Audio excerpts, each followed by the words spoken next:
ku ah oo ay ka mid tahay bandowga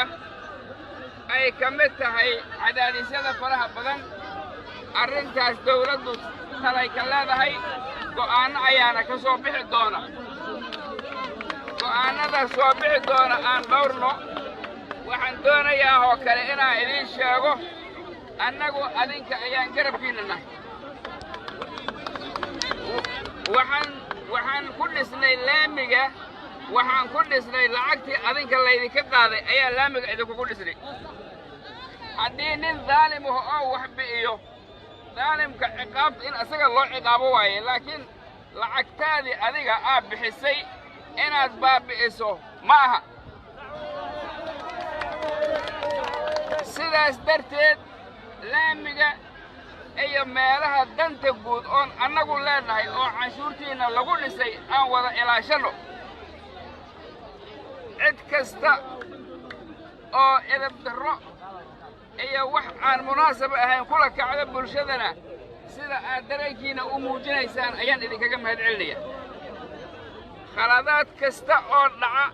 si nabada ayaan ku muujinaynaa sida aynaan u oggolayn haddana annagoo muujinayna dareenkeenna ayaa haddana waxaa loo baahan yahay inaan magaaladan annaga magaaladeenni ah ee burburka ka soo kabanaysa inaanaan burbur u soo celin oo aan taxadirkeeda lahaanno waxaad og tihiin burbur in laga soo kabanayo dadaallo badan ayaa loo maray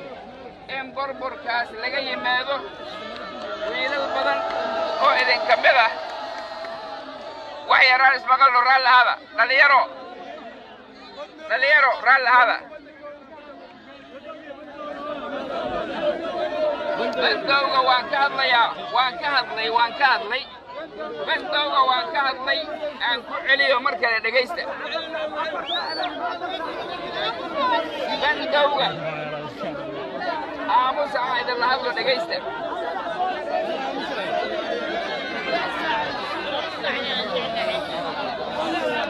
arrinta bandowga iyo waxyaabaha kale oo shacabku oo caqabadda ku ah taladeeda dawladda u fadhida go'aanaha ka imaanaya saacadaha soo socda arrintaas ayaa waxaan doonayaa farrintaas inaad iga qaadaan ninkii shacabka soomaaliyeed ku xadgudba dhibaato abuura waxaa loo baahan yahay sidaad hadda u muujiseen dareenkiina inaad u muujisaan shacab iyo dawlad waa ka wada safarnahay in qof muwaadin ah oo soomaaliyeed la dilo oo lagu fudado dilkiisa waxaad ogtihiin cadowaa nahaya